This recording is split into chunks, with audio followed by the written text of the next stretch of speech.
Bagaimana cara memasukkan satu ikat anggur ini ke dalam botol secara utuh? Cukup dipetik satu persatu, lalu dimasukkan satu persatu juga. Sangat mudah dimengerti bukan? Nah, kebanyakan air minum yang kita kenal terdiri dari 16-25 molekul per grup atau klaster. Padahal, sel tubuh memiliki aquaporin sebagai gerbang keluar masuk air yang berukuran 4-6 molekul. Apakah grup molekul yang besar tersebut bisa masuk? Bisa, namun lebih lambat. Maka dari itu ada rasa kembung, jadi malas minum akibatnya dehidrasi. Berarti kalau molekulnya kecil bisa keluar masuk sel tubuh dengan jauh lebih cepat. Dengan cara apa dikecilkan? Elektrolisis. Apakah itu?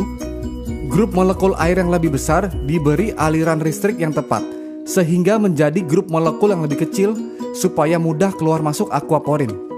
Istilahnya adalah microcluster.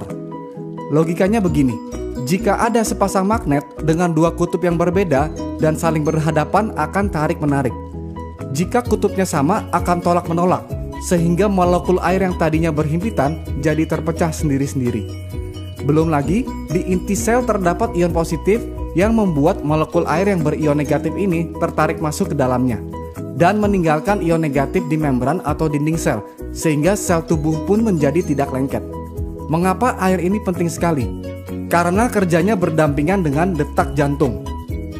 Ketika jantung berdetak, sel berkontraksi sehingga terkompres dan mengeluarkan karbon dioksida dan toksin atau racun.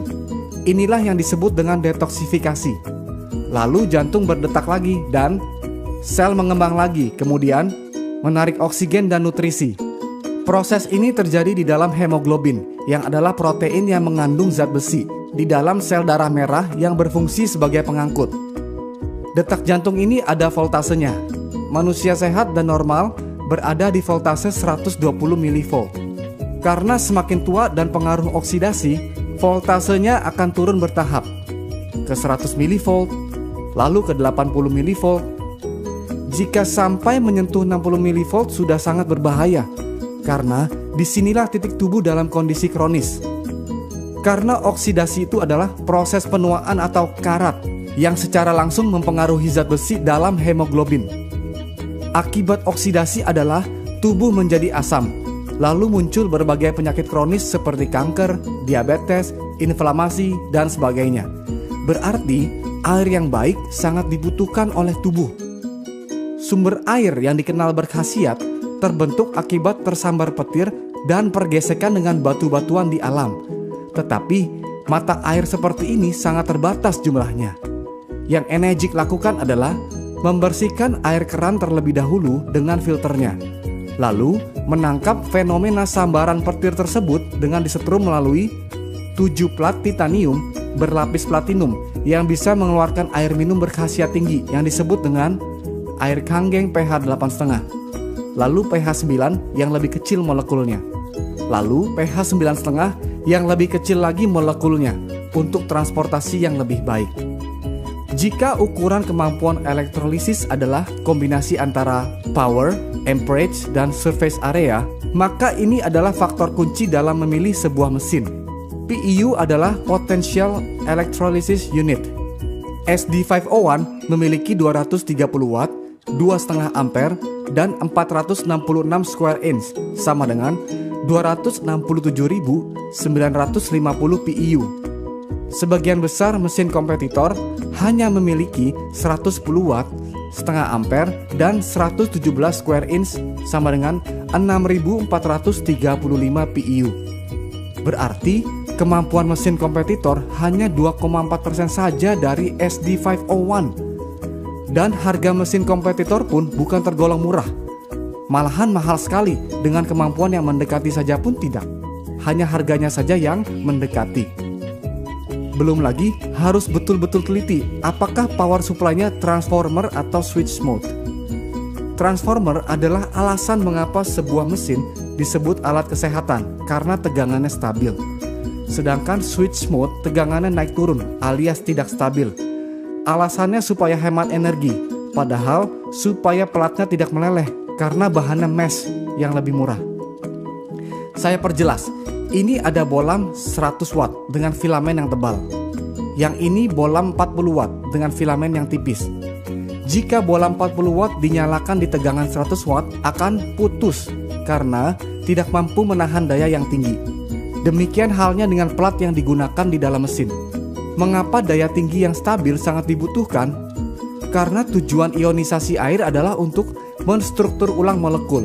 Molekul air adalah H2O. Lalu gugus kimianya diilustrasikan seperti ini. Jika dua molekul air diberi 2 elektron, akan menghasilkan gas hidrogen dan 2 hidroksil yang berguna dalam proses detoksifikasi di atas. Karena yang kita inginkan adalah hasil air seperti ini dengan mesin Enegic. Bukan hasil air seperti ini yang kadang jadi, kadang tidak. Maka dari itu, jarang sekali ada kesaksian lokal yang nyata dari mesin kompetitor. Minumnya pun jadi tidak percaya diri kalau airnya belum pasti jadi. Nah, gas hidrogen yang larut dalam air inilah yang hanya bisa dinikmati oleh pemilik mesin saat air keluar langsung dari mesin. Inilah antioksidannya. Begitu air yang berantioksidan tinggi diminum, yang terjadi adalah voltase tubuh akan di-charge kembali ke voltase normal.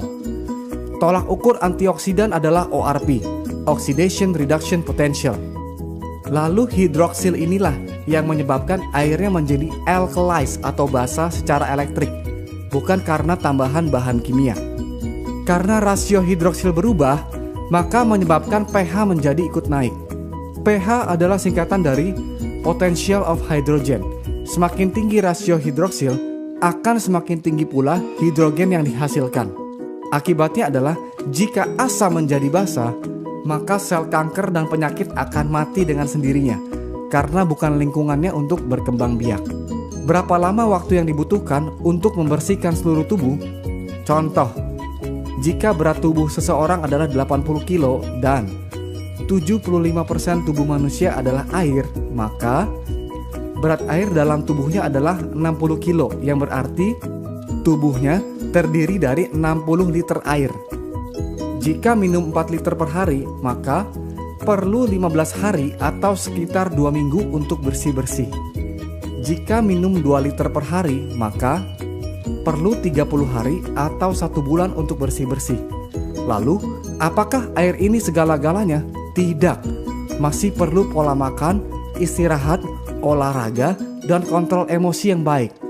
Tetapi jangan lupa, air adalah unsur yang paling banyak di badan, 75%. Jadi cara pertama untuk sehat adalah bereskan dulu yang paling banyak di badan.